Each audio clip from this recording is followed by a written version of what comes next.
Welcome home, Raiders. Tonight, yes, we're going to wrap up the MDI, and we're also going to talk about patch 8.2 and where is it? And also some more classic stuff as well. And also maybe a little StarCraft. Oh, wait. We're going to cancel it. As Convert to Raid presents the Battlenet News!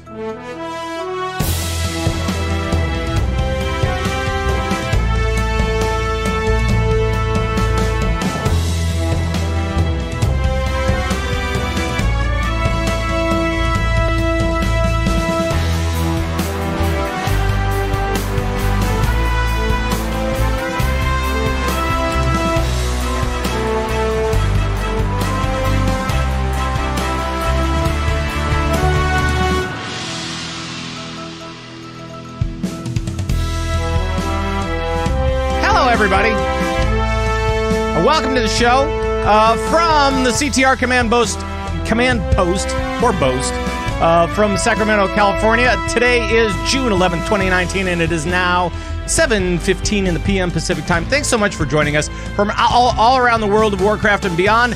My name is Pat Krane. I'm your host of the show, and as always, the players are here, returning from last week. From Lagging Balls, it's Thorn. Hello, Thorn. Well, hello there. Hello. You seem I'm back. You are back. Welcome back. I love you. All right. And also from Merely a Setback, it's Sharku. Hey, so before the show, we were talking about Thyst hasn't been here for a while because she's off on her adventures. So I've been, practicing. Yeah. My awkward giggles and innuendos. So I'm hoping to. PG-13 innuendos. We're gonna help out. Awesome, very cool. I'm gonna do the best I can. And I'm gonna try out to the right. How'd I do? We'll have to ask her when she gets back. That wasn't too bad. Well, zero feedback on this. Well, welcome, welcome, fellas. Welcome, Twitch chat. Welcome to all you guys out there in Blizzard gamer fan land. And we're here for another show. It'll be a fun show. We're going to talk a lot about Warcraft, a lot of patch 8.2, a lot of classic that we still need to discuss, and also some other stuff, which I'm probably going to get to first. Actually, you know what? I might just do this right now. I'm going to do this. Oh, wait, hold on. That was really low. Hold on 1 second. We're just going to go into the news because I want to talk about the MDI. MDI's over. The spring finals are over, and Method has both won and lost. So congratulations to Method. That's true. They both won and came in second, and it was Method NA and Method EU. Method NA actually pulled it out and won. It was amazing. Yeah. But that's not really the reason that I'm bringing it up right now, because I want to say that Thyst was out there, right? And Thorn, I know that you were watching the MDI and making clips of all the different Thyst appearances. How was it for Thyst?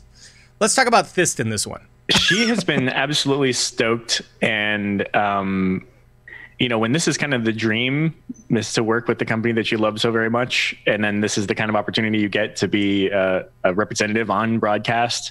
An official Blizzard broadcast, you can imagine how incredibly stoked she is. And we all know that when Thyst gets stoked, she gets just like even more adorable. So it was really cool to see that out there in the Twitchverse. Right.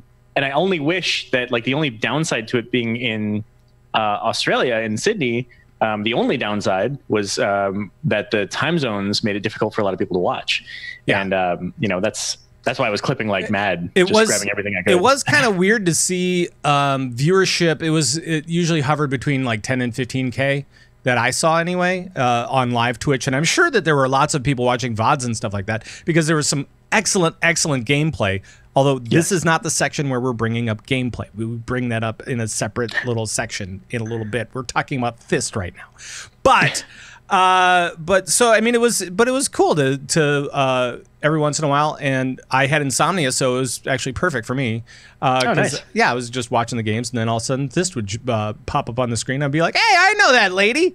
So it was really cool, and she was pretty nervous.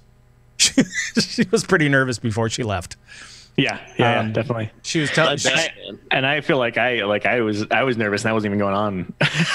I know, and it was weird because she was like talking about like I've got to do all this studying, and I've got to do be as prepared as possible for this event, and so just studying like a dog, just going, oh, you know what? Screw everything else. I'm just putting everything else on the back burner for now, and I'm just only doing this. And then I said, I'm sure what'll happen is you'll get on the plane, and I think it was with the entire crew, where she was on the plane with the entire crew, or at least a lot of the guys, right? Yeah. And you'll talk to those guys, and you'll be like, oh no, I don't need to know this stuff. Because sideline reporting is all about the stories, right? Right, which she can't find out until she goes and talks to the players, and right. And that was rough to do before. So like some of the insights that she shared just in general were things like that, like the second day they were there, they landed one day, and then they were meant to have a kind of a day of rest to adjust to the time zones and things like that. Then a rehearsal day, then the broadcast. And she was trying to use some of that time to connect with some of the players, but they were like locked away practicing, as you can imagine, right? Because this is a competition. So, she had trouble kind of getting at some of them, and then I think she had to do kind of all of it like on site, which has got to be also rough because people are either trying to focus on the next match that's coming up or analyze the match they just had, or like I don't even know. I have so many questions for her when she gets back. Right. Yeah, I know, me too. And it was and now she's actually in LA at E3 working over there. So now she's just like all over the place. She's never going to come back to the show. She's never going to come back to the show. I'm going to have to show up more than like once every other month. Yeah. Yeah. Just keep working on your Thyst laugh. I know. You guys were saying she was nervous. You were nervous for her, and that's not. I don't know if I wasn't nervous. I'm trying to put into words. Jealous. I'm jealous. I'm steaming hot. Yeah.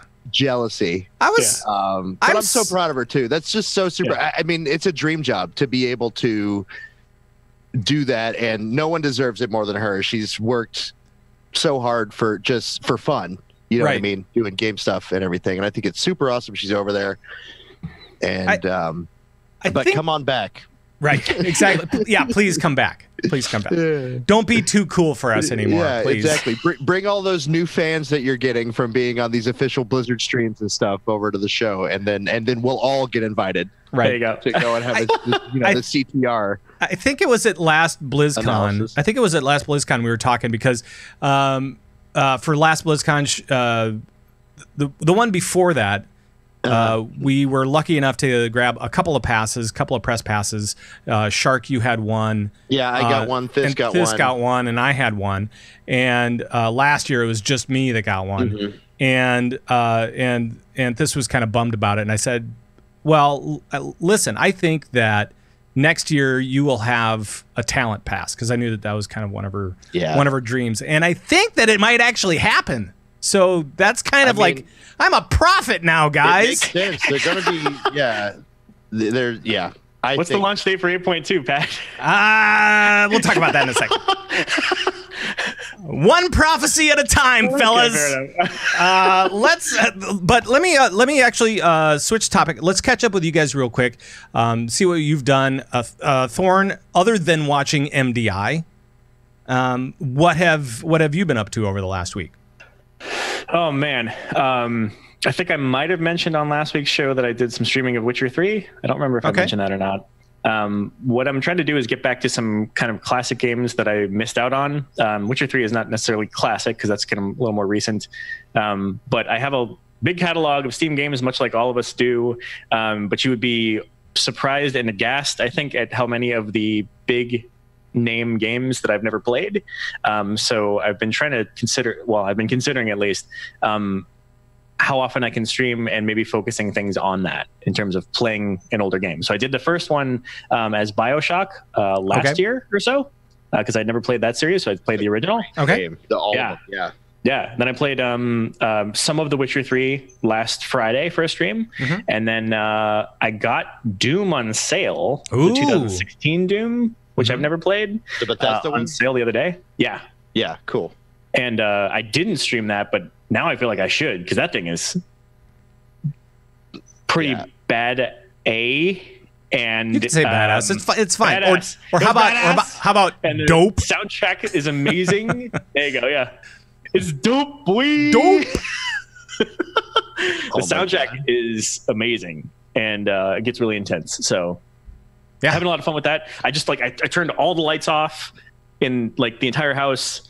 And you should. If you do that, you should only play horror games. Only ever play just straight up horror. Yeah, this is definitely not straight up horror. Jump shock, just like all of that stuff, like the Alien. What was it? Alien Escape, or what was the one that came out a couple of years ago, where it was like the alien is hunting you and you have to kill it before it kills you. Yeah, Slenderman, and it was it was an alien. Slenderman was a while ago. It was an alien one, too. And like the movie Alien, and so and they had it at one of the PAXs. I think it was PAX West, and they never had anybody that finished it. And the longest that somebody was in the little cubby room or whatever was like 2 minutes. So in 2 minutes you're like dead, and it's like everybody's like I don't know. It's just kind of what I'm missing. That was when I first became a Twitch affiliate. Retrofunk, you guys remember him from Asparagus Initiative? I was like, oh, you got to subscribe to my channel. I was like, I'm only going to do it. I'll use my Twitch Prime subscribe for your channel for a month if you play Resident Evil. Oh, nice. Oh, God. And I was like, okay. So I played it for a little while, and then I couldn't. Like, I streamed it twice, and I was like, I'm done. I'm tired. Right. He said I had to play it at night with the lights off, or it didn't count. Yeah. The most recent one I got into with that was Subnautica, and God. That is not the same kind of scare at all. But when you get deep in the water and it's all just black, and then there's just these messed up sounds, and this day and age with these nice 7.1 surround sound, there's a giant underwater creature coming at me from somewhere back here. Yeah. And I'm going to freak out right now. Yeah. So I'm just interested, before we move on, Thorn, what's like the most surprising game on your list of like the big titles you've never played? The most surprising. Okay, I'll give you a few of them real quick because I just want the listeners to have a chance to make fun of you with me. Yeah, fair enough. Okay. BioShock, I only said I just played last year for the first time. Borderlands 2, I've never played. Okay. Oh, okay. It's a good game. Fallout, the only ones of those I played was 3 for like a few hours. I need to talk the rest to of you. them. I need to talk to you for a minute about that. None of the Far Cries. Grand Theft Auto 5, I have all of I have 15 hours on that, but only 15 hours on that. Yeah, you've got to play. So Fallout New Vegas, that's the one you need to start with. That's the one next on my list. There you go. A lot of people that are, especially Fallout fans, that's their favorite one. That's Hannah's favorite video game of all time. Oh, wow. And it's a lot of fun. I've actually never played through it. I've played it a lot, but I haven't finished the game. Right. I find myself. All the Fallout games are stupid. I find myself doing the same thing, like where I'll start a game and then after however many hours, I'll just kind of set it down and never return. I still haven't finished Red Dead 2. I've started it like 6 times and gotten like almost all the way to the end and just never finished. That's nice. Anyway, that's awesome. Yeah, Fallout. God, that's the most surprising one to me. You got to play. It's so good. And now, especially now with E3 out there, talking about all these new games and stuff like that, and especially like a lot of the remakes and a lot of the sequels and stuff like that are coming out. Yeah, it's one of those. It's one of the times of the year where you really have to analyze what you're playing and how you play. Mm-hmm. I think it's a good chance to do that. And how much money you're allowed to spend. And and then you see Keanu Reeves on the screen and you're like, all right, money, there you go. Was amazing. There you go. Here's my wallet. Just take it. Shark, what's been going on in your world the last few weeks? Yeah, buddy. Well, if you missed the pre-show, you missed how I explained how I'm cheating all my Pokemon games. But yeah, with the new Sun and Sword or Sword and Shield coming out. We're all excited about Pokemon, so we've been just kind of playing through our old Pokemon games. But I've still been playing a lot of Warcraft. Last time I was on, I mentioned about the new guild on Hordside. Congratulations! That I started. Yeah, we're having a lot of fun, man. I love it so much, and we're just being silly. Got a lot of the old crew together. You know what? Who I was talking to the other day, Pat, that we're trying to get in? Epic Medic. Oh, nice. He hasn't been around in a long time. He still kind of hangs out with the AWJ guys. We kind of kept friends and talk on Discord. He was talking the other day. We were like, yeah, we're playing Warcraft again. He's like, oh man, now I kind of wanna. I miss him. I hope he comes back. But yeah, just getting the old crew back together, having a good time. If you're looking for a home for just a casual guild on Horde side, hit us up. Company Fools on Warm Rusted Cord. We're a lot of fun. But yeah, we started raiding. Raiding. Got a lot of the old Asparagus guys back together, and just some new friends and some friends from my guild that I was in before I was in CTR. Very nice. Oh, congrats, man. Having a lot of fun, working through it. In 2 weeks, we got on normal mode. We got to Rastakhan. We didn't kill Rastakhan yet. Nice. But we got a lot of new players, a lot of players that have been out for a while, and we're just having a good time. And good. And Hannah, who refuses to spec for raid, she's a Beastmaster. She's a Beastmaster hunter and refuses to dismiss her second pet. Like, she won't pick the good talent. She takes the bad one because she needs 2 pets. And I'm like, why? It's not good. She's like, it is because I have 2 pets. It's less. If she picks it the quote unquote right way, it's half as floofy as the other way. So yeah, obviously, it's twice as good as the other spec because I get twice as many pets. Right. Right. If there was a talent option to make me do no damage and have 10 pets, I would take that. Right. That is sit correct. In the back and pet all of my 10 pets. That is the correct way to go. All right. Yeah, but we have fun. Well, that is lovely. We are going to continue with news stuff. Where do we leave off? Oh yeah, let's actually talk about the MDI and about sports just real quick and kind of finish up the MDI stuff. Oh, right. As I was saying, Method both won and lost. Mm-hmm. Abracadabra came in 3rd, right, for the MDI stuff. And if you guys have time to watch one matchup, I would say watch that one. Watch Method NA versus Abracadabra. Some of the best, closest dungeon running I have seen this season, I think. I mean, man, because there was like one dungeon that was like seconds. It was literally seconds. And when you're talking about a 20-minute dungeon, 20-minute plus dungeon, having the finish be seconds apart is 4 seconds is incredible. It was like they were just Abracadabra was trying to finish off one mob, and they were wiping on the stuff because of all the affixes that were going on. And meanwhile, Method NA was just finishing up the boss. And so it's just like, who is going to win? We don't know. And everything was falling apart for everybody. And then all of a sudden it was over. You're like, what happened? I got to watch this again. But the whole finals day was amazing. So yeah, absolutely. And that had a huge, I want to say they were up to like 15, 18,000 on that one. For viewers? Yeah. Yeah. And it was just really kind of an epic finish to an epic weekend. So, and now you have Method NA, Method EU. They're both in for BlizzCon, so they don't have to worry about anything. They don't even have to worry about competing in the summer season, right? Are they automatically out, or I'm sure that they're still going to be playing in it, but I'm not sure how that works. I don't know how that works, actually. I don't either. But we can ask Thys next week when she's back. Oh yeah, we can do that. So anything else, MDI, that you guys want to bring up? I mean, it was just good matches. Yeah, I didn't get a chance to watch them, and I regret it. I'm going to go back and watch the VODs. It was in Australia. It's tough when it's happening at 5 a.m. or whatever. Yeah. Right. Well, it was a LAN, so they flew all the teams there, which was pretty cool. Yep.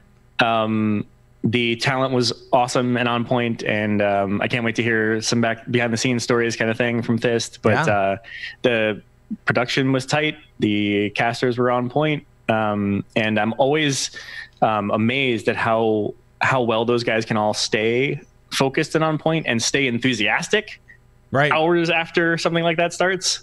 Well, and like the two big drivers of the caster desk are basically Sloot and Nagura. So those two guys are by themselves kind of powerhouses of the team. Everybody else just kind of like, everybody else does a fine job, don't get me wrong, but those guys are like the captains of the desk, so to speak. Yeah, and they moved Automatic Jack to host this year. Yeah, he did a pretty good job. So yeah, he did, and it was kind of a different thing. No Rich Campbell there, and I know he's done that before. There's actually no Rich Campbell for the AWC for the next season of arena competition. Yeah, crazy, huh? I mean, that starts up this weekend. He's not a part of that. I watched his stream. I don't think he even knows why he's not a part of it. He's just not a part of it. So kind of weird, and it will be kind of interesting to see how that kind of chemistry kind of infractions. Is that what it was? One too many fashion infractions. Right. It's like one too many loud jackets. I don't know exactly what it is. Disagreements over facial hair. Yeah, that could be it. It's the stash. It's his stash is on point though. So it's fine. But yeah, so that'll be kind of weird, and Healing Stats is going to be filling in or joining the team, I guess. So it'll be interesting to see that. And yeah, that's all I got for that stuff. So if you guys don't have anything else, let's just move on to World of Warcraft. A clever strategy. Patch 8.2 in the game, and the current game. The current game, not the classic game. The current one. The real one. Well, I said it. Fight me. Well, okay. Just a quick note. Recruit a Friend has ended for now. It's on hiatus. They're suspending it. They want to make it more interesting. It's taking a break. It doesn't want to end everything, but it needs some time alone. It's not you. It's not you. It's not you. Recruit a Friend. It's RAF. Yeah. Yeah. But the reasoning behind it makes sense, at least if it's true, which we have no reason to believe that it's not. They want to make it more compelling. Right. They want to bring a year in Europe and go find themselves. Right, exactly. Eat, pray, love, and they're going to come back. And they really need to work on themselves. Right. That's really what it's all about. They need to learn how to love them. I need to know how to love. I need to learn to love again. Isn't that isn't that a country song somewhere? Right. I don't remember. Right. But yeah, and that's something I've actually thought about with Recruit a Friend, because right now I think it's a mount that you get. Yeah. Yeah, I think do you still get a choice? You used to get a choice. I think you get a choice, but I mean, it used to be like free game time and special. I can't remember all the stuff it was that you got, because I got my brother to do it. I'm like, hey man, you pay for a month of WoW. Yeah. And then I get a free month of WoW. Oh yeah, so we'll just split it. Triple XP, teleport to each other. There were all kinds of. Sage Time said that you had several choices. Recently you had several choices for that stuff. And I think it's a good time to do it too, because they're fixing, or 8.2 supposedly, we don't know yet because it hasn't launched officially, but is fixing a lot of the issues that people had with this expansion. Right. Or at least correcting them to a place to where it's more enjoyable. So especially those folks that started back in August of last year and hated the expansion and stopped playing the game because they didn't enjoy it, now there's incentive for them to come back, because their friends that are still raiding are still playing and enjoying the game, being like, hey, it's so much better. That thing that you hated, it's not there anymore. They changed it. Come on back.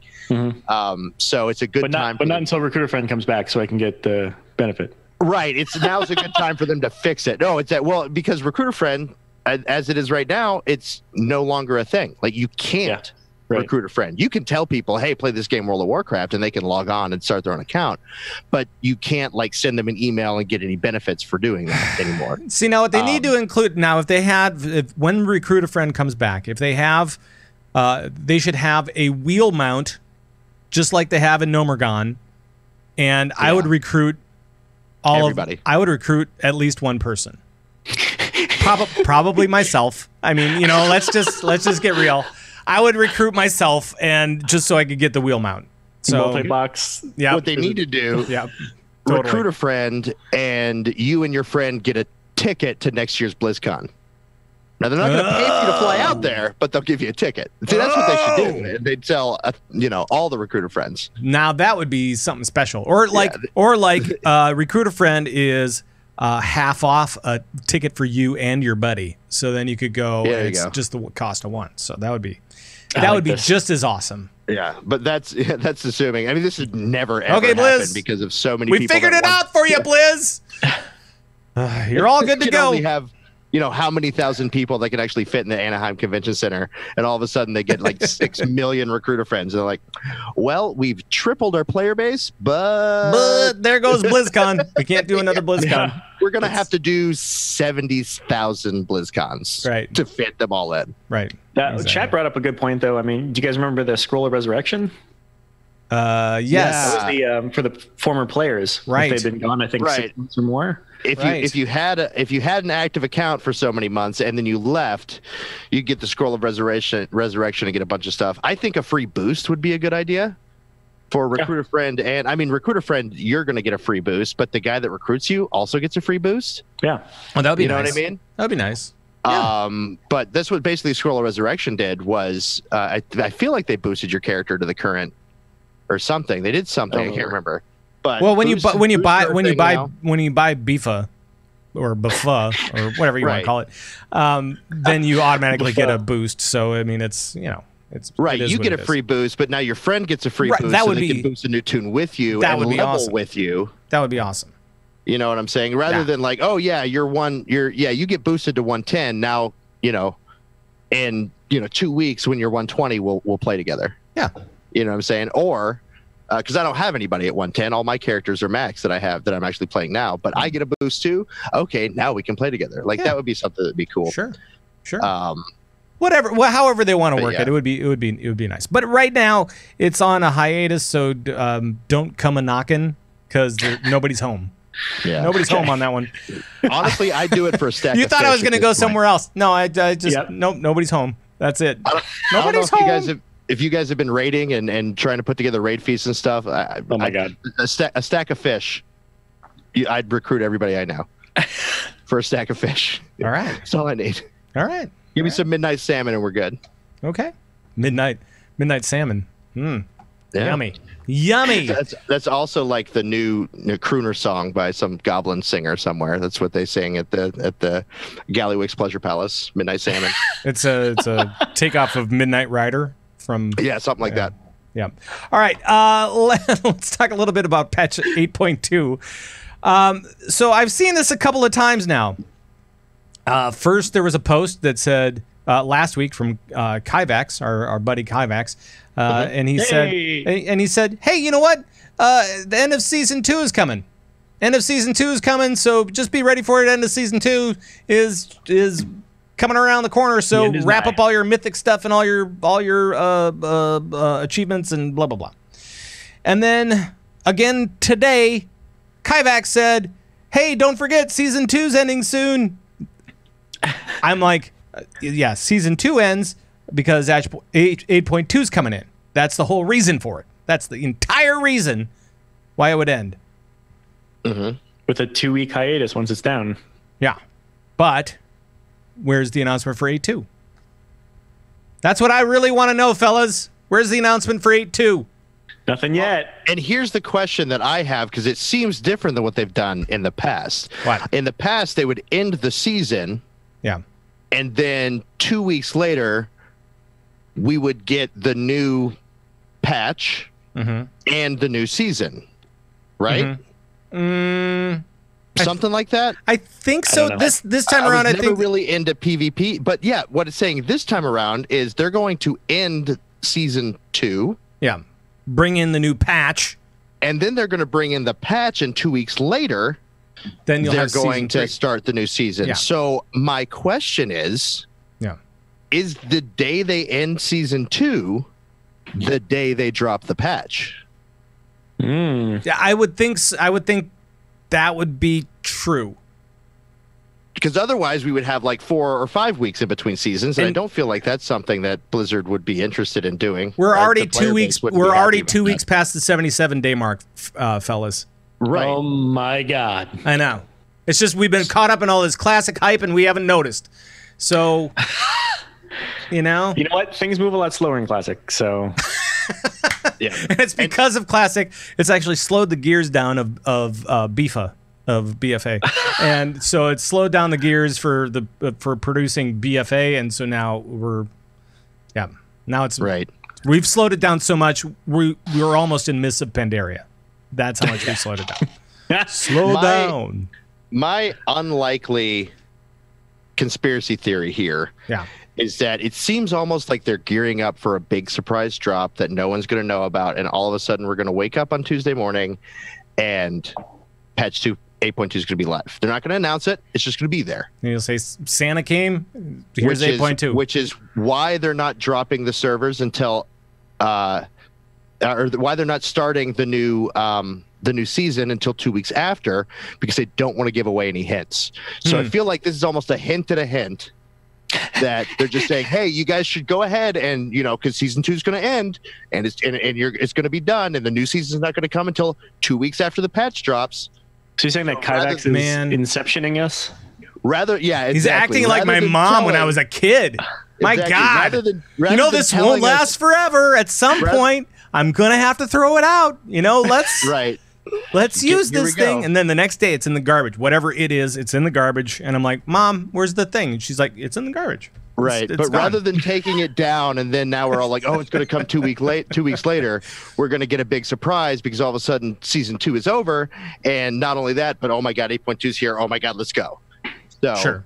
I'm kind of hoping that's what it is, but I'm not sure. No, they haven't. This is totally new. But they also haven't started a season 2 weeks after the patch drop, to my knowledge. I felt like it always started on the patch day. I think part of it is because they're doing a bunch of system stuff along with the 8.2 drops, or afterwards with the season stuff, and because they're offering might be more likely because they're offering all of the updates on Titan Residue. Right. And the what you can buy for it, and what you get for dusting your gear and all that kind of stuff. So, and the Azurite fixes and stuff. Yeah. And so that is all coming with season 3. And so it seems kind of and the raid is actually coming with season 3 as well. So basically it's all coming together in one big clump, but they got to get you started. It's all happening. And the way to get you started is with dropping 8.2, putting you into these new zones, and having you explore and get started on your questing and stuff like that.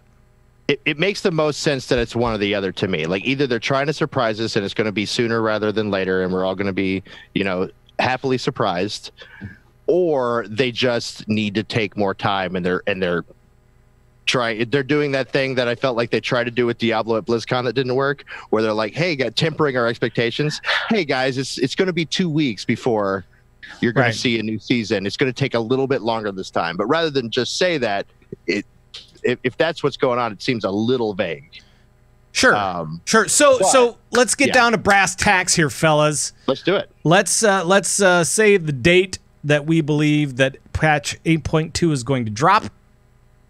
And Shark, since you're so vocal on the subject, I'm gonna have you kick it off. When do you think we're gonna see the patch 8.2 actually drop? Man, I don't really know. Honestly, I would be surprised, but I feel like there's a universe of possibility where it comes out next week. Like, he's telling us, like, hey, it's ending. Season 2's ending soon. So if my theory that they're pulling it down for a big surprise reveal, like, it could be then. My better guess is going to be end of June. So 2 or 3 weeks from now. I don't know. If it's 2 weeks, that would be the 25th. 25th, yeah, something like that. All right. So you say the 25th. Thorn, do you have a prediction on this thing? Yeah, I actually agree with the Icy Veins post. I think it's going to be the July 9th. July 9th, after the holiday. Yes. All right. See, now, this is where I know you're wrong. I know Icy Veins and you, Thorn, are wrong. I think they are going to drop it before the July 4th holiday, so that they can get all of the little whatevers out of the way, go enjoy their weekend, have everybody play through on their holiday weekend here in the States, and enjoy the new content, and then they'll probably kick off the next raid either the 9th or the 16th. So therefore you think it'll be when? I think that it will be the 25th of June. I agree with Shark completely. Ooh. That it will be the 25th of June, if not next week. Yeah, so you think the 25th is enough time to have all the bugs out before 4th I think the 25th is enough only time. A week in a couple days. I know. I think the 25th is enough time to get all of the bugs out of the main questing areas, right? At what point in the Hazukosis era has Blizzard cared about bugs during launch? That's true. That is also true. And I'm not saying that to Bashy and Guy, because I love a lot of what he does. I think he's made some really good changes and really progressive changes to the game. However, I do feel like, unlike the old guard that was there before him, he is more concerned with pushing content out in a timely manner rather than it being absolutely perfect. I think he you try to be perfect, and right. I'm not saying he doesn't do that, but at the same time, I feel like, and maybe I'm completely wrong on this, and if he was on the show, he'd be like, "Nope, you're an absolute idiot. I think that's not it at all." Sounds like exactly how he talks. That is, right. Yeah. I had to do his face too. Like he's frowning, but he's not. It's like a kind frown. But yeah, I feel like his team is willing to suffer a few minor bugs to make sure content gets out there, easily fixable things that can be done. I mean, obviously they want to patch it and they want it to be perfect, but he's more interested, I feel like, in deadlines and making sure there's content to play, and we'll handle bugs. It's a video game. There's going to be bugs. Right. Well, it's just I think that Ian knows better than everyone else what lags in content patches actually means for the game. Exactly. It's worse, and that's in his like mind. Warlords and Legion and like all these things where you have these giant enormous deserts of content. And so it's just like, yes, he wants to push out content on a regular basis. And and what would you guys rather have, a drought or a more buggy launch? I'd rather have a buggy launch myself, because I expect it in video games. Like we were talking about Fallout. I'm a Bethesda fan. Bethesda's known for bugs. You know what I mean? Sure. There's gonna be bugs. It's gonna be hard. They're not necessarily gonna be game breaking, and if they are, they're gonna get patched out. And so I understand that. But me as a player would rather have the content now. Sure. And then patch some of the bugs out as they move along, rather than. Because like Pat was saying, man, we played on the same team during the Siege of Orgrimmar drought that lasted 2 years. Right. That was lovely. And I mean, we were in that raid for what was it, 15 months before we got new content. And that was just on Siege Crafter, what's his name? Sorry, he just made me We had like 300 wipes on that dude. Oh my god. Laughed so hard I loosened 300 plus. We did have 300 plus, right? But it was just, there was nothing else to do. We're like, we're not really a mythic rating team, but I guess we're going to try because we don't have anything else to do because we've been playing this same content for over a year. Right. But yeah, it's just, I would agree. If that's his mindset, let's set a deadline and do our best. We're not going to release garbage. We're not going to release anything that's unplayable. But sure. I'm willing to release something that's not absolutely, completely 100% bug tested and perfect. We're going to continue working out the bugs. And I will say, I want them to get a playable content. I will say this. Myself as a player and myself as a podcaster both have the same damn opinion, and that's give me the game. Come on, let's go. Give me all the news. I need to run a show every week. Let's go. And apparently there was a new 8.2 PTR build that just came out today, a couple hours ago, a few hours ago. And there's still no date. It's still not a release candidate or anything like that. But I am guessing that they will say, you know what?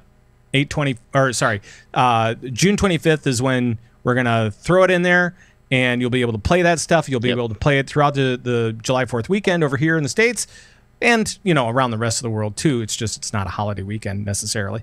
And it supports the 2-week theory for the new season starting, because they're not going to want to start a new season while they're on break. They're going to want to do that stuff after they get back. And don't forget this: Classic releases at the end of August. And so if it's too close together, you're gonna be pulling away from one or the other. Right. Yeah. And so if you give it 6, 7, 8 weeks of breathing space between when you start the new raid and when you start the old content back up again, then, I mean, because there's going to be a mad rush. They know it. They know there is. That's true. It's going to pull everybody away. If we're not going to see the dungeon content for 2 to 3 weeks after the launch, if it launches at the end of July or at the beginning of July, that's going to be the 3rd week of July by the time we see the raid open, and the 4th week of July, right before August for Classic, when the Mythic raid opens. It's not enough time. So yeah, I think I'm on. Yeah, you have to open up the raid either the 9th or the 16th to be able to have some meaningful time spent in the new raid and the new mega dungeon to be able to kind of figure that stuff out. Figure out what beguiling is all about. Beguiling looks insano, by the way.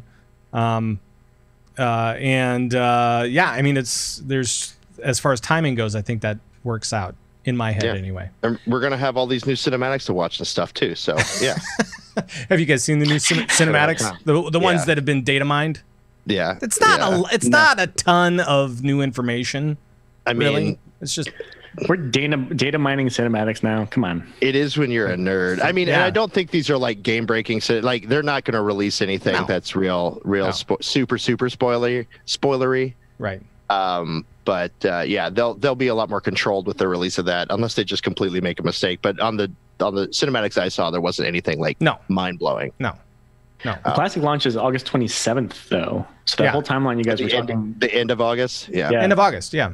So if you guys were talking about the timeline leading up to the beginning of August and that being problematic, it's a whole month out yet. That only gives Mythic Raiders three weeks. If the Mythic's not going to start till the 1st of August, you know what I mean? So, my thought is that you have to have more than 6 weeks in before you see people starting to tail off of a raid, right? I mean, and it's just because people want to be able to play through it on. I mean, like casual teams are like, hey, let's play this on normal and let's play it as much as we can and all this kind of stuff. And then you have the normally heroic teams that kind of try to plow through normals, and then they go through heroics, and then they try to climb up over time, and those guys are going to need a few weeks on both normal and heroics to be able to kind of plow through that. So I think that 8 weeks is about right, and then launch Classic. From a planning standpoint, I would completely agree. You don't want to give anybody a reason to rush out of your new release for your live game. Right. So if you have this new patch that just comes out and there's 6 weeks worth of content, you feel like, that are going to keep people engaged, you don't want to drop something 4 weeks, 3 or 4 weeks after it. Right. Because then you're asking them to leave and go do something else and possibly lose interest in this other thing. Not that they're necessarily competing with each other because it's all the same money. You're saying is there's something new and shiny over here. Oh wait, it's not new and shiny. It's really old and dusty, but it's over there. You guys can go play with it if you want. It's old and dusty and shiny at the same time. Right. It's shiny, dusty, it's old and busted, and the new hotness at the same time. It is. Actually, the stress test schedule supports your theory, Pat, because the Classic stress test, the second one is June 19th and 20th, which would be right before the 25th. See? Madness. Right up in my head. I don't know. I don't know what's going on. Just saying. Okay, so that's kind of basic timing. I think that we've agreed on that. Kind of. Whatever. Did we win you over, Thorn? That's the real question that we all actually have. Right. It's like, will you disavow your earlier position? I will, except that you're convincing me more that it would be the 18th actually. This week. That's what I mean. I wouldn't be. I don't know. I'd be fine with it if it landed this week or next, but I think that the 25th, it can't be any later than the 25th. It's going to be here very soon, though. Isn't there? Not soon enough. There are theories about what competitors are releasing and when, and that they want to try and release that around that. But I don't think they do that. Since when has Warcraft ever cared? Warcraft has never really cared. They've only tried to beat people to their time, not like delay stuff. So they are only going to try to beat them to the punch and not delay things in order to mess with people. And even still, I feel like it was the last variable. You know what I mean? It's like, we want this out then around this time. Oh, Final Fantasy's launching an expansion. Then, okay, let's go ahead and move it up a week then and just do it at the same. They have this time frame, and that's even if we don't even know that that's necessarily true. I still think it's more of a coincidence, because if I was Blizzard, I'd be like, what are you guys to me? Plus, they're good games, but they're not competing with World of Warcraft. Everybody's the numbers game. Competing for game time, though. Yeah, but if you're looking at pure numbers and stuff like that on Twitch and through social media and stuff like that, Classic is the big draw as of 2 weeks ago, and that date has already been announced. So they have to work around that. I think they have to work around that more than they have to work around BfA's schedule. Believe it or not. Isn't that weird? I know. What a situation to be in. You're working around the relaunch date of your game that you're launching more content in to relaunch the old version. Right. And this was I was going to talk to you guys about this in the Classic section, but apparently we've just opened up a can during the regular stuff, and we've already started answering these questions. So I'm glad that we're having this conversation. Just like Classic, even the conversation is a slog. This Classic hate is now it's not hate. I'm just making fun. I'm just poking fun at all that. I was gonna say I made the comment about BfA being the real game or whatever, but but no, in seriousness, I think they're going to see a ton of new subscriptions. And I think they're going to be for Classic. I think that I was telling a friend of mine the other day, they were like, because I was trying to they were talking about how they really enjoy Classic, and they don't really like the road that Blizzard went down, or this and that and the other. They don't want to give them any more money. And I'm like, hey man, the Classic's coming back though. It's going to be a lot of fun. Give it a try for a month or so. I think from what I've been reading, it's good. They're trying really hard to be purist with it, and just like the only possible updates they're doing has to do with just making sure that it'll work and function. And they're actually inventing technology to try to make the new technology slower so it will work like the old technology. Oh my God. Like they're really trying to give what an age we live in, a true Classic experience. And I think it's going to be really cool. He's like, oh yeah, I might do that. He's like, but I don't want to pay a subscription. I'm like, for the game just to get Classic for free. I'm like, you're not. You're paying a subscription for Classic, and you get to play live for free if you want to, or not. You don't have to. Right. But that's what you're doing. Right. So I think there's going to be a lot of people that are paying a subsubscription to play Classic, and then might roll some tunes. Since it'll be weird to see what happens when Classic rolls out, and then 2 months down the road, and see what that's like. And then 4 and 6 months after launch. How much do you think the Classic expansions will be? How much are they going to try? I don't think they're going. Well, they haven't said anything. How much are they going to call it Classic Burning Crusade? CBC? Man, do you think they'll do expansions and stuff like that? See, okay, so here's something interesting. So I was on a couple of different podcasts over this last week, both of which were talking about Classic. One podcast? Oh my God, you beat me! So I was on a couple of different podcasts. It was one was Countdown to Classic with a friend, Josh Corbett, and then the other one was with Azeroth Roundtable, and that was with Ben Baumhofer and Jason from Starting Zone. Right. And so we were talking. I've been talking about Classic for the last couple of weeks, and I still like talking about Classic. Before I talk about Classic, though, I should probably put out this sounder. Let the suffering commence. Okay, so just that is an accurate sound as a preamble. Especially if you play Warlock, because get ready to farm them shards, son. Right. So we were talking about this on Azeroth Roundtable, and Jason brought up a really good point. And he was like, you know what? It makes total sense to have a Classic server, like the original WoW server, because guess what? That content is gone forever unless Blizzard brings it back. I mean, really. Mm-hmm. I mean, you could have private servers, I guess, but that's just, unlawful, I guess. Yeah. Yeah, and then if they get too big, they're going to shut them down. So this is a prime way to show off original content and keep that alive for the sake of history or for players that really enjoy it or whatever. Because in today's game, it's gone. because Cataclysm just knocked everything out. And so it makes sense for that. For every other expansion, does it make sense to have an expansion server for that particular expansion? Then we start kind of going down a road of where do they stop? How do they do this thing? What happens with talents and with all of these different things? How closely do you want to stick to that game plan, especially if it didn't work the first time? What are we talking about? What actually happens with that? And this is where my long-term plan to try to get them to do Paragon levels for World of Warcraft comes down the road to bless me again. To save the day. To bless me again. And I actually started writing an article.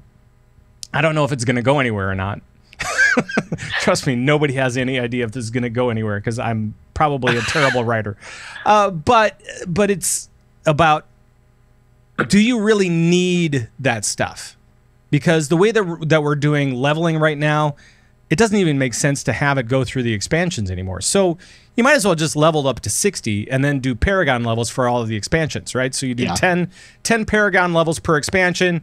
You can go back and forth. And yes, there are problems. And yes, there's a need for a lot of different solutions for all of this different stuff. But does it solve more problems than it causes is another question. I think it solves the big ones. Yeah. Paragon levels would solve a couple of really, really big ones. Number one, stat squishes. Number two, eye level squishes. Number three, leveling squishes that they're talking about now, right? It would solve all of that. Player power wouldn't matter, especially if you did Paragon levels. And then as soon as you're out of that expansion, guess what? You're back to level 60. You may have great gear, but it's at level 60, and it probably doesn't have any of the enchants or any of the special bonuses that you had from that expansion. You just have. So what's the motivation to get the Paragon levels? To do end game content. So then you could do end game content. You could be at level, and have an at level experience. Slow down the story a little bit more. So then you're actually finishing content as it comes through, not just rushing to the end. And for those guys that don't care about the old stuff, they can just go straight from level 60 to the new stuff. Boom. Yep. Boom. It solves a lot of different problems. I think you're right. Here's the one thing, the difference between the Paragon level system and a true classic server, right? Okay. Is that if it's in the live game, it's going to have the live patch and mechanics working for it, right? Right. So even if you're not in Azerite gear, you still have the skill tree that we have now, not the skill tree we had in BC or Wrath or whatever, right? True. So all those are now, mind you, I think that would be really awesome, and I would be super down, and I would want to do that. But as far as I want to play the same way we played in 2010 when I was playing Wrath of the Lich King, then that's not going to satisfy those players. Correct. It will not satisfy everybody, and I get that, but I think that it solves enough problems so that you might be able to have fun with content, with old content, and be able to play it with your buds, especially when there's some content drought, and you can say, you know what, hey, let's go to Ulduar and let's play that back in time, basically at level, right? And yeah, there it is. Gotta get back in time. You throw that out, and I was on the wrong page of my stuff, and I was just like, oh my god. Yeah, well, and I was going to say the other problem you have is now all of a sudden none of those raids will be soloable anymore. So all of your transmogger folks and your maybe you have a Dragonflight guy that is there to say, hey, let's take this back to where I'm going, or I just want to solo this, or I don't know. I like it. If I'm the Warcraft staff, if I'm the executives at Blizzard Entertainment, I am watching these numbers very closely. Yeah. I'm very, very interested to see. Yeah. Like, I mean, there's a lot of clamor for the classic beta, but that's a beta, and any limited entry to anything is going to cause, a lot of talk. But hey, there's the rubber meets the road. I want to play too. Yeah, but where the rubber meets the road is, there's going to be an initial rush because a lot of people are just going to want to try it. I will absolutely try it because I wasn't there. I did not have that experience. This is actually a new experience to me when this comes out. But the real proof in the real pudding will be the longevity of the of how much people immerse themselves and keep going in it. Right. Yeah. Sustained numbers, monthly active users, how many people are actually playing this game. Are we sustaining that, and is it worth us putting the funds to it? The same things that they look at now for current WoW subscriptions, right? Because same model, same price, right? Like they're going to be looking at the same numbers. Yeah. Right. And if scratching their heads about how high they are. And if they don't have enough people actually logging into Classic and playing it, it's a project that will probably not go much further. But my wager is that it's going to be successful with as many people, and especially as many naysayers. If you guys look at a lot of the YouTubers and personalities out there that have been talking poorly, like, you guys don't remember Classic, it was terrible, WoW's so much better now, like they made so many good changes, and then they got into the beta and started playing it, and they're like, oh my god, I forgot how fun this was. Right, it's so much fun. And it's awful, but the grind is what makes it fun. Right. Like, the slowing down the leveling is every mob is a challenge. Like, and so I think that other people are going to have that feeling. We were talking about Retrofunk earlier. Like, he's also one of those big Classic. I played way too much Classic. I have no interest in going back. It sounds stupid. And the longer it's gone, he's like, so if you guys do start a Classic like guild, like I'll probably just roll something for a minute, like just to hang out with you guys. I don't think I'll really play it. Like, I won't raid. He's going to be the raid leader. Like, It's totally going to be. Right.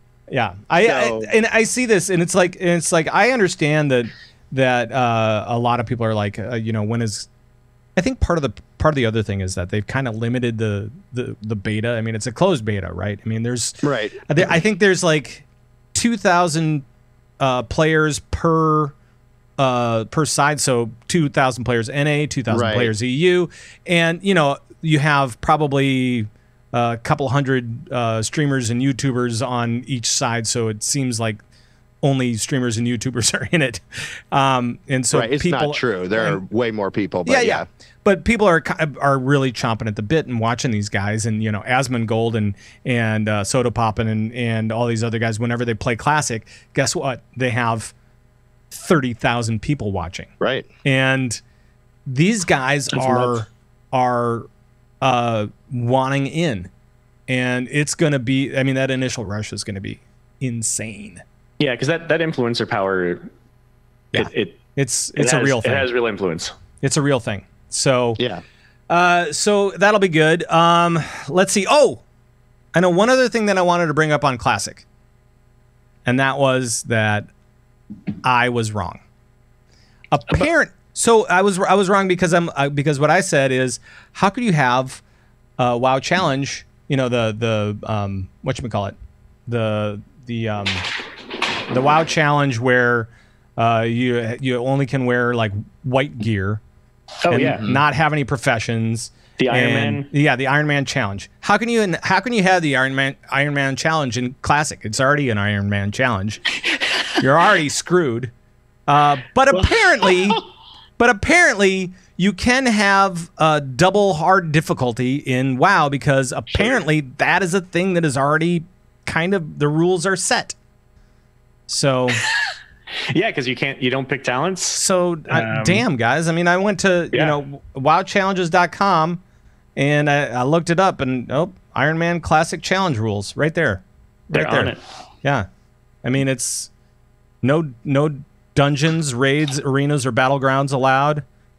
Yeah, I mean, you can't have a profession that helps you. You can't, if your pet dies, he's dead forever. Yeah, that type of thing.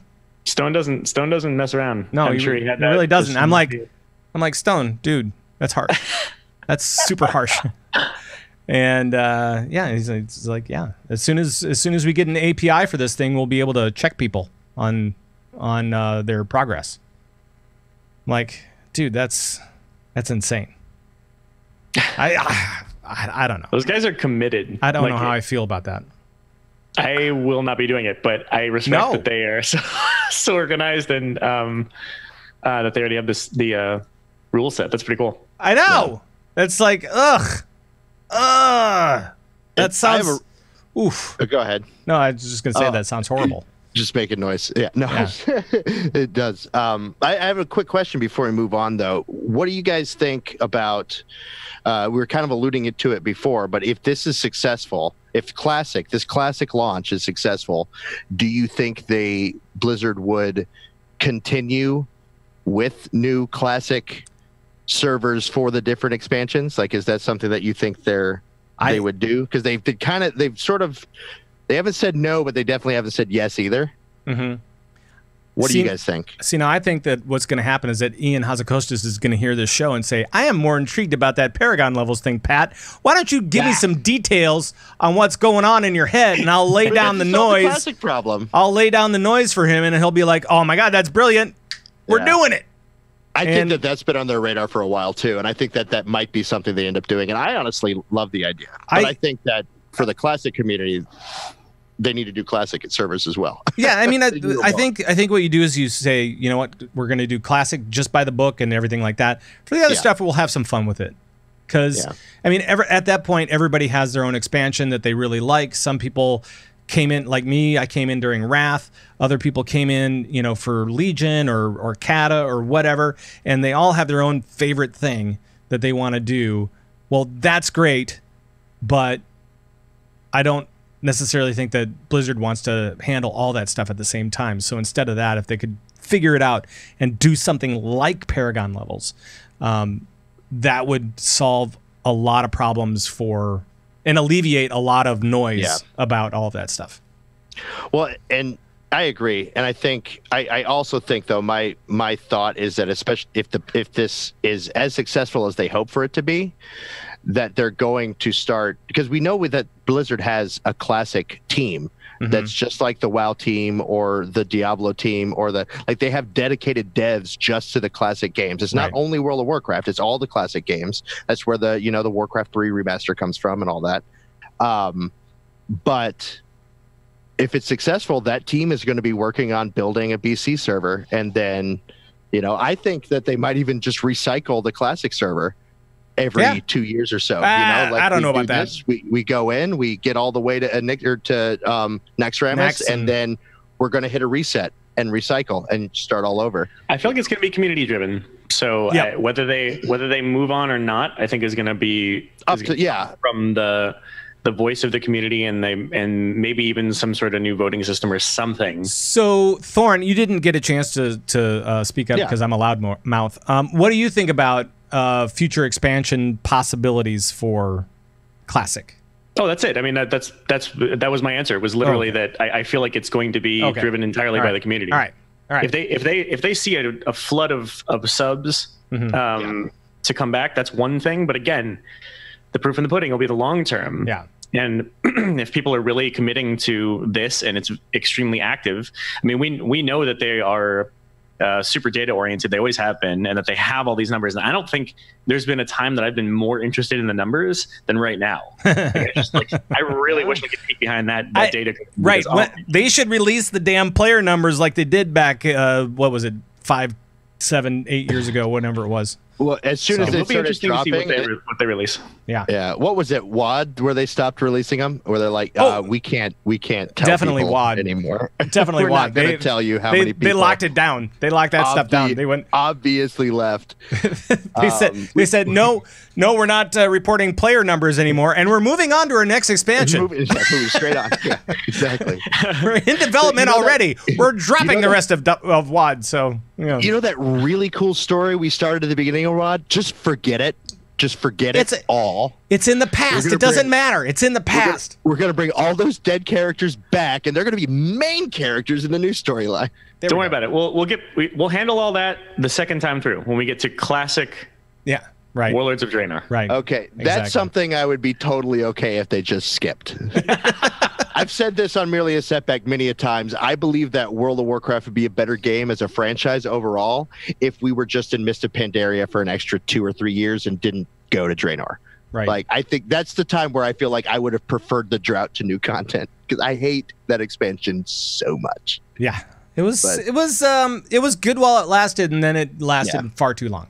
I had a lot of fun with the raids that happened there, but But as far as the story goes, from a lore perspective, let's just completely delete it from. It was a little weak sauce. Everything. But it was, but at least it's back in time, so it's fine. So how far do you think they would go if they were to move into any of the expansions? How many do you think? Like how far? I mean, if each one was as successful as they had hoped and could move on to the next one. Let's say they look at the numbers and they see that wow, the vast majority of our subs are spending all their time in Classic, and then the Classic community says we want to let's progress like we did back in the day. Yeah. Let's use the real. I don't know. Let's use the real timeline. If it was 2 years in this one and then 3 years in this one and whatever. Yeah. Well, and then I would say that they would probably try to come up with a real solution, like say Paragon leveling after they hit Wrath. After they hit Wrath, I think they would say just for the Classic stuff. I think they would say, you know what, Arthas is a good one to end on, and then we'll have to go with something a little bit more flexible for the future stuff, for all the other stuff. I don't know. That's just me. Wrath is a logical choice, but I mean, I wouldn't be surprised, especially if they continue developing new expansions at the same rate of about every 2 years or so. And they just kind of keep that maybe even in and off, because it's going to be released during our 0.2 patch, right? The Classic is. Right. So we get that new Classic server, and then a year or so later, we're going to get a new expansion. And so a year or so after that, we get a new Classic expansion. There you go. And then a year or so after that, we get a new live expansion. So that would be, I feel like that kind of helps with their cadence a little bit more too. Sure. And why wouldn't they, right? Because that's all the same sub. Yeah. Exactly. And the other thing that I would definitely think that they would obviously have to do would be they would keep those Classic servers live. Like vanilla Classic is always going to be there. And then when they add a new expansion, it'll be a new server, almost like a PTR. That you could character transfer over to. You could copy a character to it from that Classic server, and you could keep your character in the Classic server and keep playing vanilla. And like I said, even maybe after a little while, one point, do you segment your audience too much though? Right. And it's the same thing. I like this though. Maximum Sass in the chat room says, I say they redo Till Wrath and then kill WoW and do WoW 2. And just start WoW 2. And WoW 2, WoW 2 would involve Paragon leveling. This is all I'm saying. You know what? I think that is an absolute necessary feature for WoW 2. Oh yeah, I think for any MMO, I think that's that. And what they really need is like an area where you can go and just like dance, and choose your own music. Maybe have a jukebox or something. You know what I'm saying? Like a dance hall or something. You know what I'm talking about? Right. Like a studio? Or studio for dancing. Yeah. The thing is, they have to advertise it on the box, or we're not going to know it's there. Yeah. Like they have to make sure it's on the box. Also, you know what else WoW 2 should have? Aerial battles. Oh yeah, that would be great too. Like aerial PvP, where you're like aerial battle, where you're on where everybody's a mermaid. That would be cool. That would be really mermaids cool. would be good. But you know what? I feel like an absolute starting race for Naga and Murlocs. Yeah, absolutely. Yeah. Absolutely. Only Naga and Murlocs, actually. Right. That and in WoW 2, Sylvanas is 100% a good guy. Like she's just completely lawful good. She's just like the nicest dead crazy lady you've ever met. She's not going to do anything wrong. The nicest dead crazy lady. She's actually going to be like afraid of fire and love trees. Like that's going to be kind of her new thing. She's going to be like, trees are my favorite thing, lover, and I hate fire. Right. I would never set fire to anything. Right. I would never even set fire to a fire. Wow. Because I hate fire so bad. Wow. And trees are my favorite thing. That would be amazing. Especially the Alliance. She's going to be like way more pro Alliance than Jaina even. Like that's WoW 2. I'm sorry. I went on way WoW too 2, long. The Reckoning. Right. WoW 2, it's actually the people have spoken is actually going to be the tagline for it. This time, it's personal. This time, it's all about correcting our past mistakes. WoW 2, and their first expansion is going to be WoW 2 fan service. Oh, there we go. That would be a great expansion. Fan service. Yeah. That would be perfect. Yeah. That would be perfect. The dungeon is going to be everybody gets a BlizzCon ticket. Like that's just going to be standing in line for BlizzCon. Everybody, everybody gets a BlizzCon ticket. People standing in line for BlizzCon, waiting for the poor people they get to run security there to try to go through all of our bags. That'll be fun. All right, that'll be a good time. All right, well, I think that successfully kills our WoW talk for this evening. Gotta stop riffing because I could literally go forever. But we still have a couple more things to talk about. Just a little. I don't necessarily want to get into it too much, but there's a little bit more stuff to talk about. So let's get into some of the other games really quickly, and we'll start off with StarCraft. I can dig that. As I alluded to during the open, there was a StarCraft game being developed. Not anymore. Well, yeah, it was Ghost, and it was killed like what, 15 years ago? 2006 was Ghost when it was killed off. That was Ghost. That was killed off in 2006. Ghost is still going strong. No, there was one in 2019 that was killed off. Believe it or not. What? Yeah, there was a first-person shooter that was StarCraft based, and it was supposed to be like Battlefield. Is that the one? They Crazy, said? eh? I think something like that. Did not know about that. And nobody did. I mean, somebody did, obviously, because they were working on it. And then they were not working on it. Nobody got let go or anything like that. They're all just working on other projects. I think the other projects are pretty cool, though. And the other projects are Diablo 4. And I say Did that they with confirm that? I say that with hesitation. It was reported as Diablo 4. And the only reason I say that with hesitation is because anytime you say Diablo 4, you can see people get angry at you, and then steam comes out their ears. Yeah. Because they're like, what's Diablo 4? And then they start talking about Diablo Immortal, and you're like, oh, no, stay away. So. Well, there were, what was it, a year ago now? Yeah. There was news about a slew of hires. Yeah, and the job descriptions were very specifically dungeon runner looter style games. And this was before BlizzCon, and I can't remember, was it Kotaku or somebody was actually reported on. You know how they name things funny when it's in development, and this had the code name of Fenris, right? Right. And so Fenris is also known as Diablo 4. And so this is the project that they had that people were working on. So, and also Diablo Immortal and probably some other things too. But I mean, they have a lot of games. They need some new code names. They have a lot of games in development. That's all there is to it. Yeah, and that's the thing. Like when we say Diablo 4, we mean the next Diablo PC game. Right. I'm 100% sure that they're working on a Diablo PC game. Blizzard has not necessarily officially announced anything, but they've said it. Like devs have said, that was one of the big things with Immortal, was like, you guys didn't assume we were working on a PC game as well? And we're like, no, you should have showed us a picture of it or something. Right. You know? And in a recent interview with J. Allen Brack, he actually said, or Jab, sorry, I didn't mean to mispronounce his name. He actually said that was one of the problems that they had with last BlizzCon, was that they didn't tell people we are all about PC games, right? But here is also something that we are working on. You know, right. They didn't position it correctly and all that kind of stuff. So they didn't announce their big announcement, right? They didn't. They didn't do a flash frame of Diablo 4 or just the number 4 somewhere. That's the thing. At E3, what was it, 2 years ago when Bethesda announced Fallout 76, which ended up being a complete catastrophe, they did one thing right, and that was just flash a screen that said Elder Scrolls 6. And we're all like, oh, in half a decade, we'll be playing Elder Scrolls 6. Right. You know, right. And that's all we really need. But anyway, we're beating a dead horse at this point. But yeah, I'm not certain it's going to be called Diablo 4. But we know there's a Diablo game. And we're also fairly certain there's going to be a new Overwatch game, whether it's Overwatch 2 or not. I really don't think Blizzard's going to go with the numbers anymore. I think it would be an Overwatch with a different title. It would say like Overwatch something.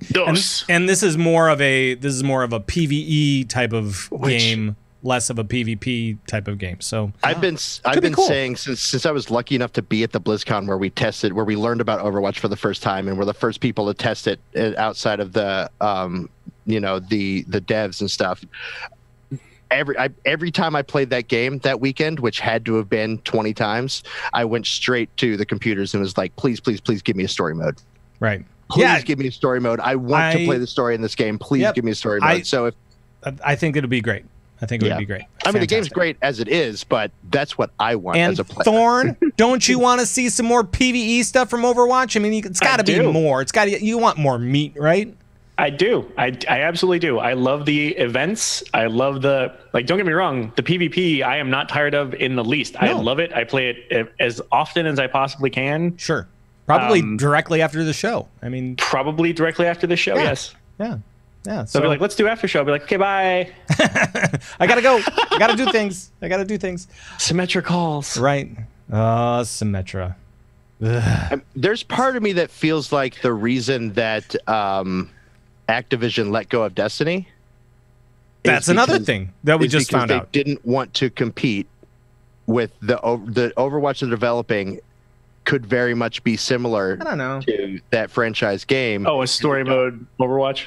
And they wouldn't want to compete with themselves. I don't know. I mean, they were just the publisher on it. They weren't the developer really. So right. And I mean, there are plenty of reasons why I'm talking to my bum here. But at the same time, if I'm going to be a conspiracy theorist, I'm going to find all the evidence I can. Sure. And go for it. And just so everybody is aware, at E3 it was announced that Destiny 2 is actually going to be releasing on Steam. Their next deal, Shadowkeep, on September 17th. They're going to be releasing that on Steam, and they are going to be leaving the Battlenet. So you will never hear about Destiny 2 ever again on the Battlenet news after they leave the Battlenet application, right? So That's fair.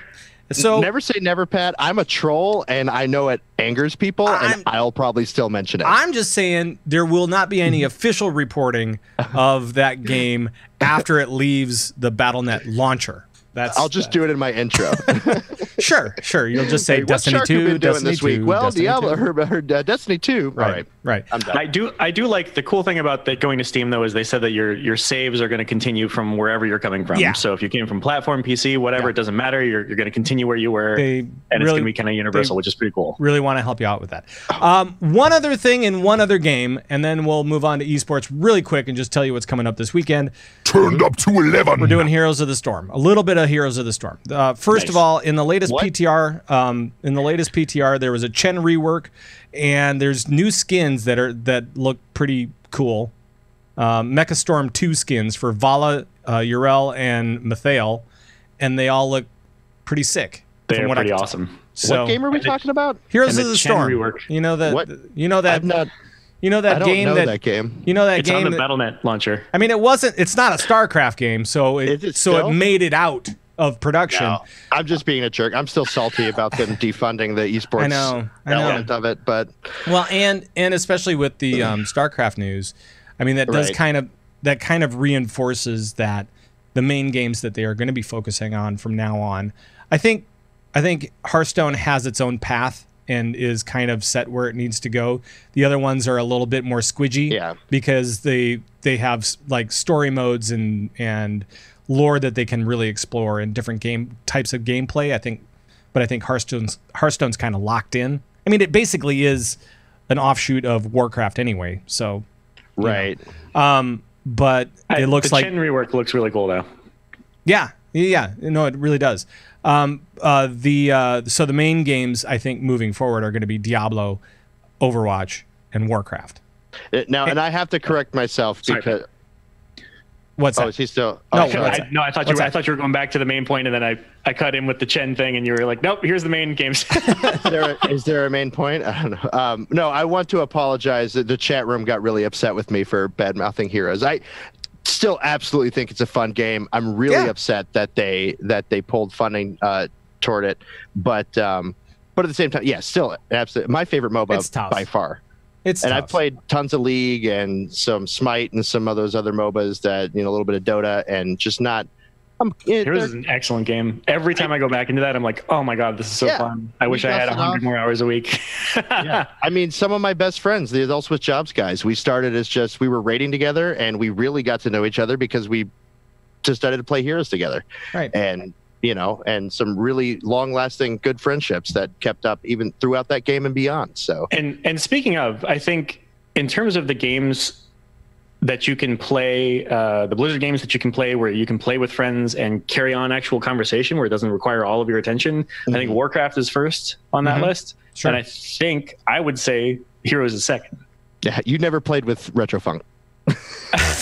There's no breaking conversation. No conversations during the game. I mean, a little bit. Oh, like okay, the early phase. Well, yeah, during raiding, that's different. But I mean, I just mean in terms of like games that you can play as a group, and then I'm talking about Heroes. Raiding, once you start like things on farm, then it's all about. Those were some of the most fun times with our group. If you're playing ranked on Heroes with the Adults with Jobs guys, like. If you're goofing off, you're going to get yelled at, Sharku. It's really funny. Right. But yeah, I agree with you, especially if you're just casually like hanging out with your friends and playing whatever you're playing, whatever game mode you're playing. Right. Yeah, it's a lot of fun. Especially because it's like at least a 6.5 out of 10. The queue times take, 10 to 15 minutes. So that's a ton of like good catching up you can do with your buds. Sure. Sorry, Heroes. All right. Now we will move on to a quick look ahead at what's happening with eSports. This weekend we have Overwatch Stage 3 Week 2, right? And were there any surprises this last weekend for Overwatch League? I did not watch because I was too busy being absolutely passed out from trying to stay up for the NBA. I know, me too. But San Francisco one, that's all I care about. So, so I've got that going on. Let's see. I talked about it a little bit before, but the AWC is coming back this weekend. And this is for NA and EU. So the arena teams are coming back for the summer season. Should be really looking forward to seeing what the new desk chemistry looks like. Yeah, and without Rich Campbell. So, yeah, sans Rich Campbell, which is weird to think about. But I wish him all the best, and I wish the crew all the best at the AWC. So we'll just have to wait and see. We do have this weekend, instead of the Grandmasters season 1, that's being suspended this weekend because we have the Hearthstone Masters Tour in Vegas. Now, the Masters Tour is like an invite-only type of deal. So this is like some of the best players in the world. In Vegas, baby. Yeah, in NA. They're all going to be facing off against each other. So that's this weekend.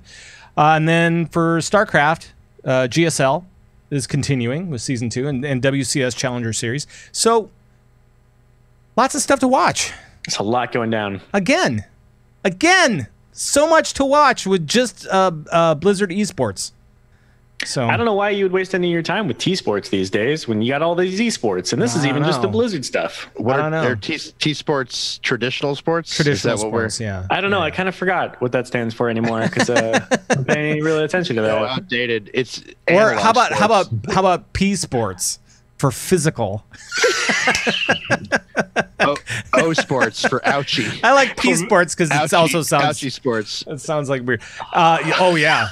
Like the Warriors game last night. Oof. I've never hurt nearly as bad after some good old MOBA rounds or Hearthstone than I did after a few football games. So you need to do I haven't broken one arm yet. Need to do some stretches afterwards though. Shark. Oh, I was O-line, bud. Nice. Yeah. That's quick it. guard or quick tackle. That goes with his man beard. Yeah, that's man. right. That's right. You couldn't get by me. Give my quarterback 15 seconds guaranteed every snap. All right, we're done. Sports balls. I was also O-line, so yeah, I'm with you. All right, we are going to get out of here, I think. If there's nothing else. O-face. If there's nothing else. Oh my God. This? Where'd she come from? So guys, what are you up to over the next week or whatever, and how can people find you? Let's start off with Shark. Oh, hey, you can find me on my Twitter at Sharku_CTR. You can find me doing my other podcast, which is the Merely a Setback podcast. And we record live on Wednesday nights. So we'll be recording tomorrow around 8 o'clock Eastern time. Check that out at twitch.tv/Setback Podcast. And also, we're still recruiting on Company Fools. So if you want to come over and have a good time, Horde-side War Mercy Cord, hit me up. It's going to be great. Oh, and Merely a Setback, we gave away our first giveaway last week on the show live. So people sure can't you're tuning in. So people can't win it anymore, but you just wanted to say they can't win that one, but we're giving more away. Oh, so okay. Make sure you check out our Twitter at Setback Podcast. Make sure you check out our individual Twitters. Listen to the show. There's going to be some more giveaways. Right now, it's just kind of like little things like game time and stuff. But I just wanted it to be. We had our first giveaway last week.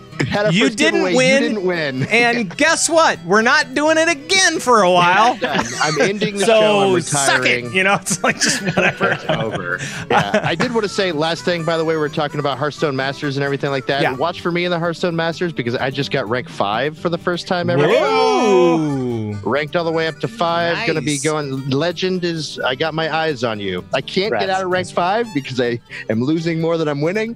But it's a different. It's a different world when you get into there, isn't it? It really is. There's no bonus stars anymore, Yeah. and it's just you have to actually be good rather than luck into being Hardcore good. grinding on that one. Just wait until he figures out his Pokemon strats for that. Ooh, yeah. I'm trying to. Yeah, exactly. I got to figure out my Hearthstone bank and to find how I can, hack into duplicating my cards or something. All right, that's not for me. Thorn, how can people find you and what are you up to? You can find me on Twitter at Thornbrow and on the air at Lagging Balls, which is also the same on Twitter and everywhere else. The show is Lagging Balls. It is a show of Blizzard games and whimsical vulgarity, let's say.